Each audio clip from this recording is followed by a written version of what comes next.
ऐसे ही देखत रहो जन्म सुफल कर मानो, प्यारी की भामती भामती के प्यारे, श्री युगल किशोर ही ये जानो। राधे राधे जी। आइए जानते हैं क्या क्या चमत्कार हैं बांके बिहारी जी के। राधे राधे। श्री राधे श्री राधे। बिहारी जी की देहली पर आने वाला कोई भी कभी खाली नहीं जाता, ये बात पक्की है। और कहा भी जाता है श्री बांके बिहारी की आंखों से नूर मिलता है, उन्हें देखकर सुरूर मिलता है। जो भी पहुंचता है देहली पर उनकी, उससे कुछ ना कुछ जरूर मिलता है। श्री बिहारी जी कभी अपने भक्तों को खाली नहीं जाने देते हैं।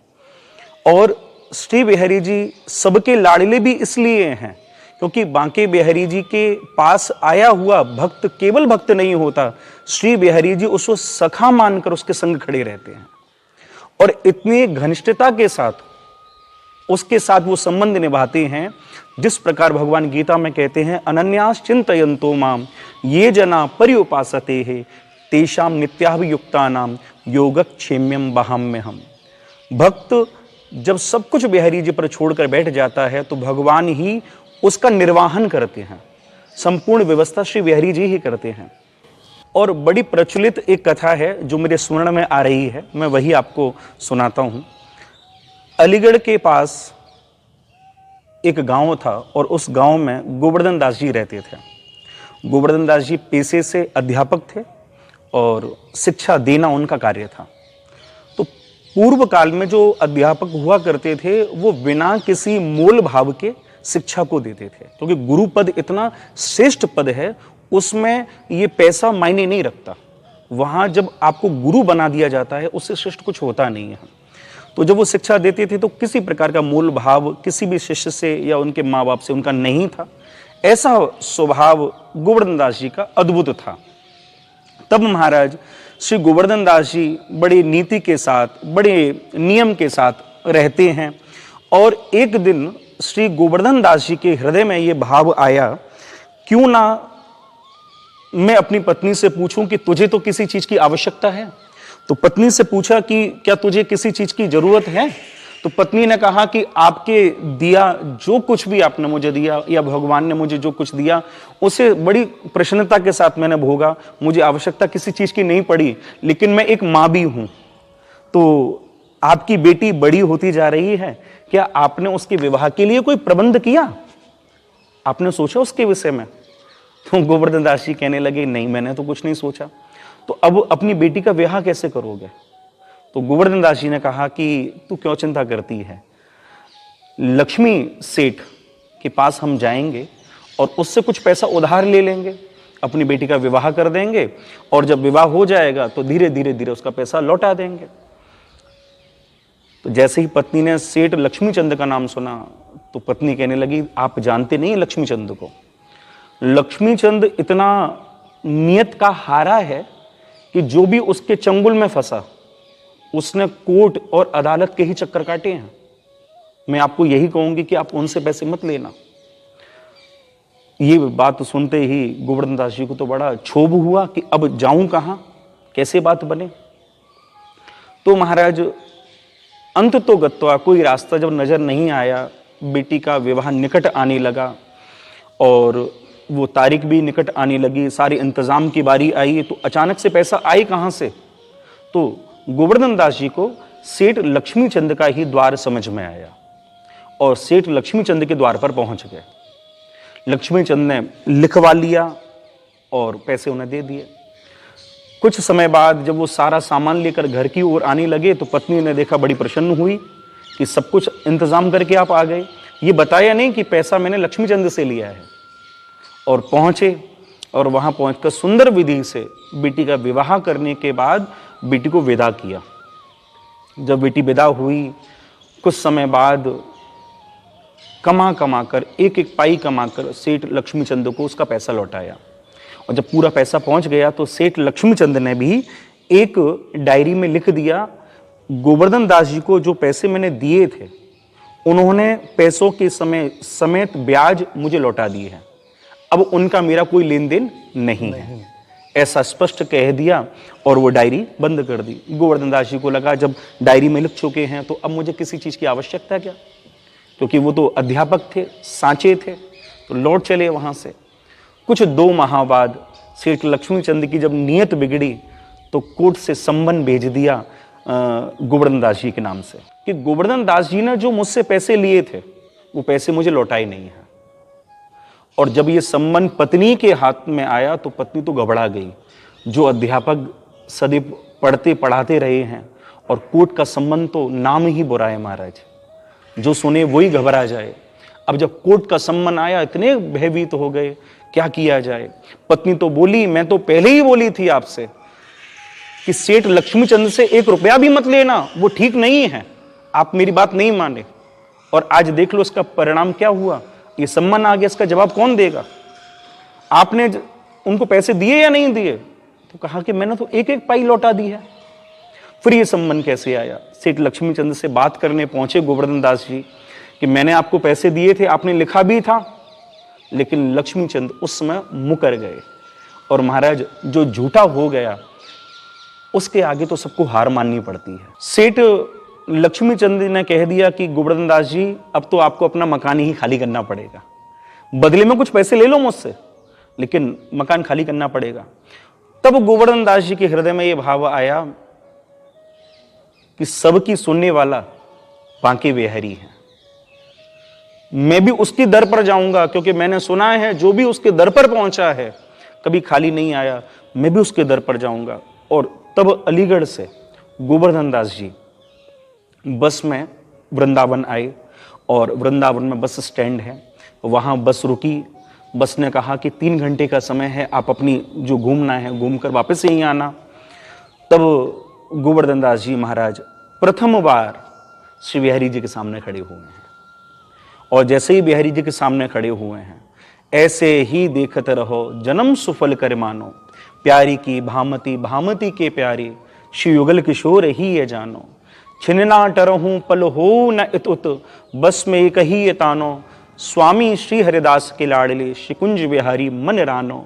जैसे ही गोवर्धन दास जी पहुंचे तो बिहारी जी ने मानो गोवर्धन दास जी के मन को अपनी ओर खींच लिया।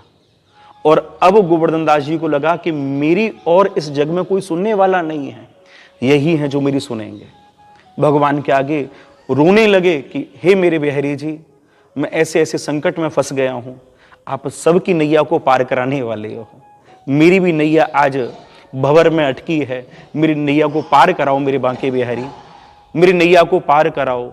जब प्रार्थना करने लगे तो महाराज समय बीतने के बाद फिर बस में बैठकर पुनः अलीगढ़ पहुंच गए।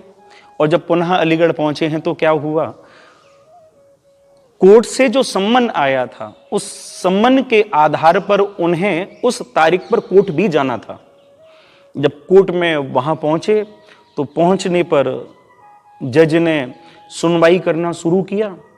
गोवर्धन दास जी से कहा कि गोवर्धन दास जी क्यों नहीं पैसे देते लक्ष्मीचंद के? तो कहा साहब मैं सब दे चुका हूं, ये लक्ष्मीचंद तो झूठ बोल रहा है।